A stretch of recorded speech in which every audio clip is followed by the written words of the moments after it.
Welcome to Midlands Climate Conversations. I'm your host, Taruoleti Maderera. This is episode 6, and today we're going to be talking about a very important issue, SDGs. Can you go anywhere in the climate space without hearing about Sustainable Development Goals? Today I am joined by my guest, Takudzwanashe Samhembere, who is an SDG advocate. So for my first question, I would have to ask, what do the SDGs mean to climate change and environmental action? Thank you very much, Tarero, for that wonderful question. So definitely, before I just talk about what they mean, it's always good for people. You know, we have different people. They don't know what the word SDG means. And actually, it's the SDGs because it's the Sustainable Development Goals, Agenda 2030. And there are a lot of goals inside. There are 17. So which means them being 17 is also a platform for us to digest on them and see which ones are really going along with your question, especially as we talk of climate action. Yes, that's correct. So when we're actually linking to the question, the SDG that really points home is the SDG number 13 on climate action. So could you please expand on that? Coming in 2015, now we're in 2024.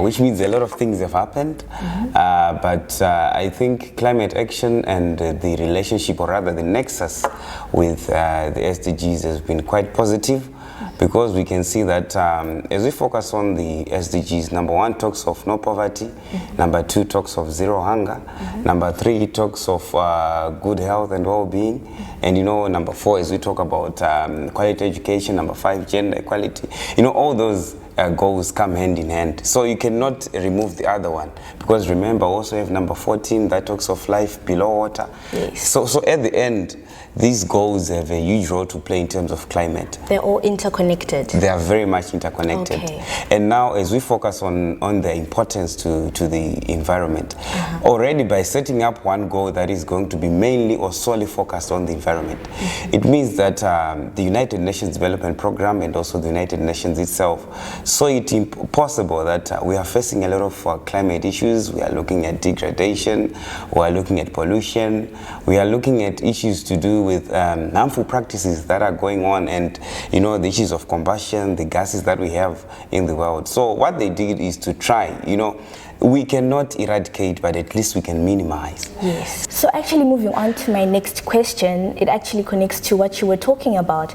We want to now look at the context of Zimbabwe, looking deeper into the situation. How are the SDGs actually now then connecting to the Zimbabwean context? So as we look on the SDGs and their relationship to Zimbabwe, or rather the context, what I can say is, for instance, we're looking at Zimbabwe having also its own institutions that have been governing the environment for a long time. The Ministry of Environment and Lands, we also have private entities, and we also now have dependable organizations or institutions that are also running the issues to do with climate change. Okay. So what I can say is, when it comes to the implementation process, one thing that I would like to say is that yes, the SDGs are there, but we have a huge population that doesn't even know these SDGs we're talking about, and we're almost approaching 2030.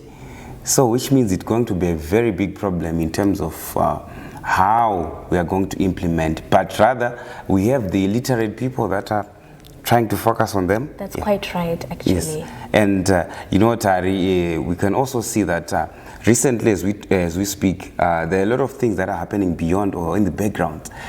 Some people are just into artisanal mining. Some people are actually doing a lot of degradation. The land is being dilapidated. Why are we facing these challenges? Because we now have a lot of people that are into corrupt activities. They know that institutions like EMA, that they can't reach them. We also have people of influence who simply say, this is my farm, I'm already starting mining.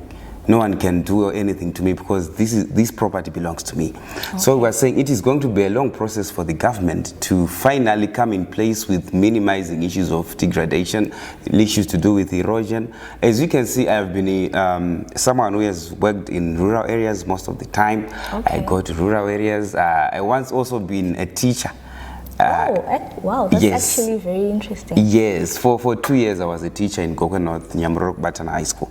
And there are huge issues to do with erosion there. Okay. You know, in Shona they'll be saying,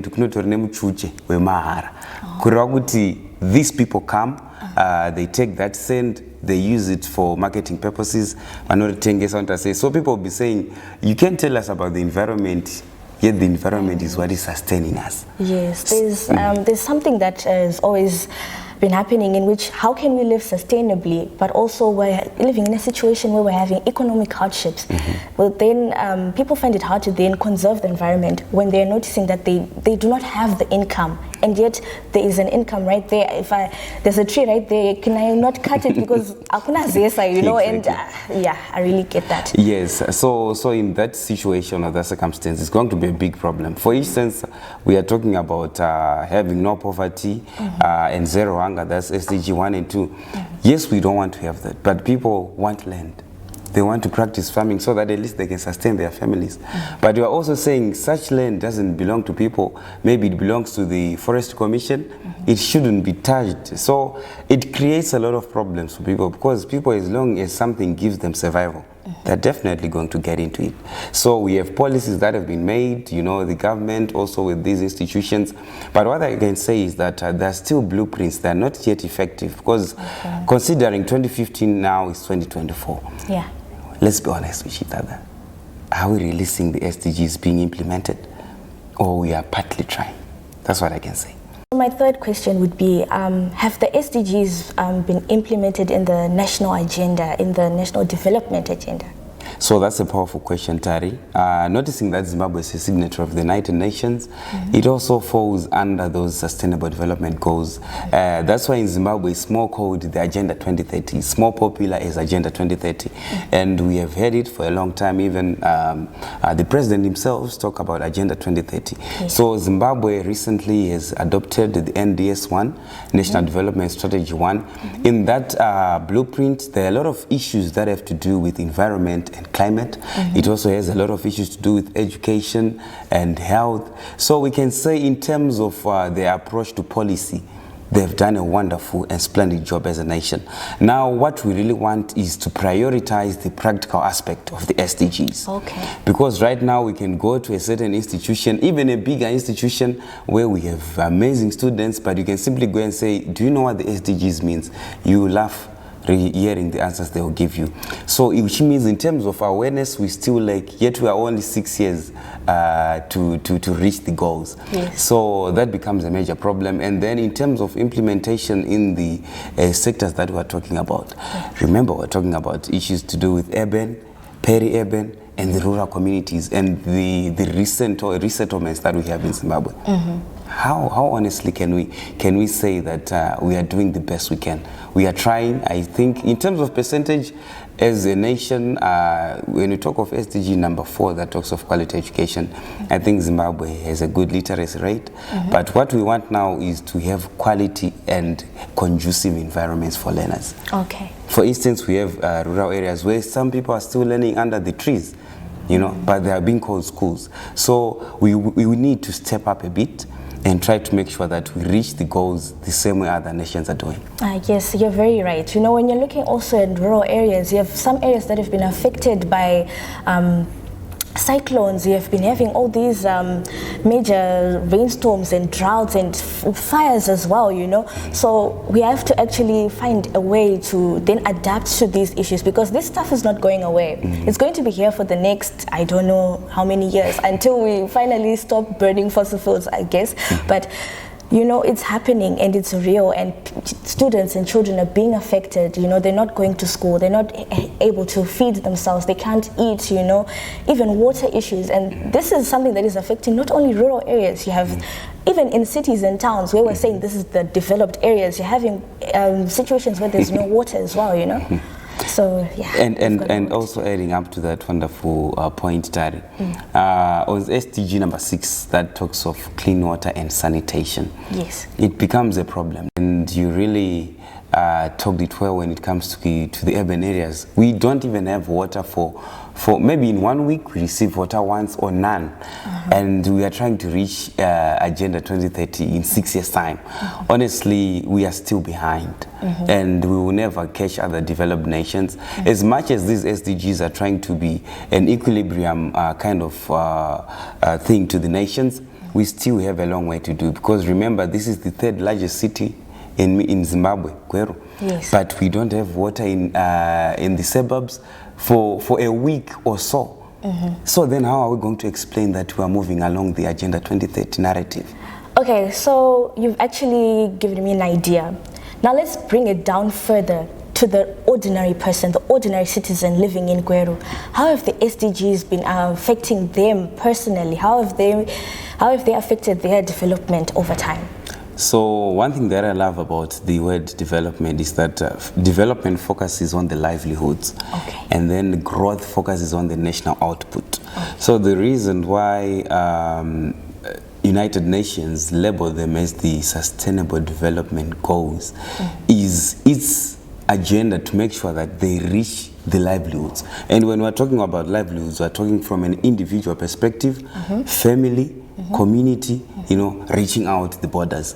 So one thing that I have to be honest with, since 2015, when it comes to the effect, or rather I will talk about the positives and the negatives. Yes. In terms of the negatives, one thing that I've realized is that there's no literacy or information at all to some people. For instance, we want to take it back home, where I come from in Mkoba. If right now I'm going to say, I just want to ask 5 ordinary people from my ghetto what the SDGs mean, honestly, it's either they were going to insult me or to even give me answers that I will never think of in my entire life.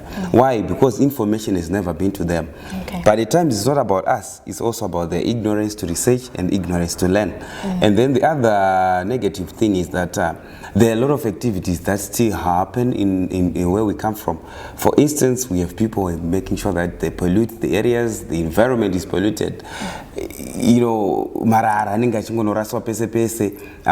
We have a lot of people they just make sure that my drainage, you find litter there. So it becomes a huge problem, and it is affecting our health generally. And also we have to bring it down to the local authorities. The negative aspect is that they can't cater or put adequate service delivery. There is no water, that's number one. At the end, people in the communities are going to rush to the nearest places where they just feel that no one is watching me, so I'm going to do what I'm going to do. That becomes a problem, a health hazard, in fact. That's why you see the negative impact has been having a lot of issues to do with typhoid, cholera, and malaria, because people are not sanitized enough. That's the issue of clean water and sanitation. And then when it comes to issues to do with poverty, that is SDG number 2. Poverty is still there in the communities that we come from, and it's going to be there with us. Me as a Christian and going biblical, that's why the Bible says muchava nevarombo vagara vachava varipo pakati penyu, mapfumi vachange varipo. What is it trying to say is that there are issues that are always going to be there, but we cannot dwell in that to make ourselves negligent to issues that are very important to us.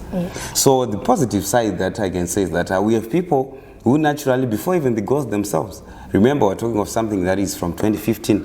There are people who have always been residents in our communities since 1900 up to now. Those people have been very influential in our communities. They make sure that the yards are conducive enough. They plant trees. They put adequate resources that make sure that the communities at least can leverage. What is your opinion? What is your final judgment? So overall, what I can say is that since 2015, in terms of information, the information gap, I can say is not yet up to par. If it was a rating out of 10, I think I would give it a 3. Because looking at the population of Zimbabwe and the people that even know about these SDGs, honestly, we still have a long way to go. And in terms of implementation of the goals, looking at the nation, of course, we are looking at decent work and economic growth. That's around SDG number 9 and 7. Yes, the country is trying so much to make sure that we have improved infrastructure in the land, but is it really sustainable to everyone, or is targeting a few individuals? So it becomes a problem. And then when it comes to the issues of land and other things, I can simply say that overall, I will give the SDGs a 5 out of 10. from 2015 to 2024. Wow. So we've been given a rating of 5. We really have a long way to go. Thank you so much, Taku, for coming to the show. Thank you so much, Tari, for having me on this wonderful platform. As we always say when we round up, no one knows about it until we talk about it.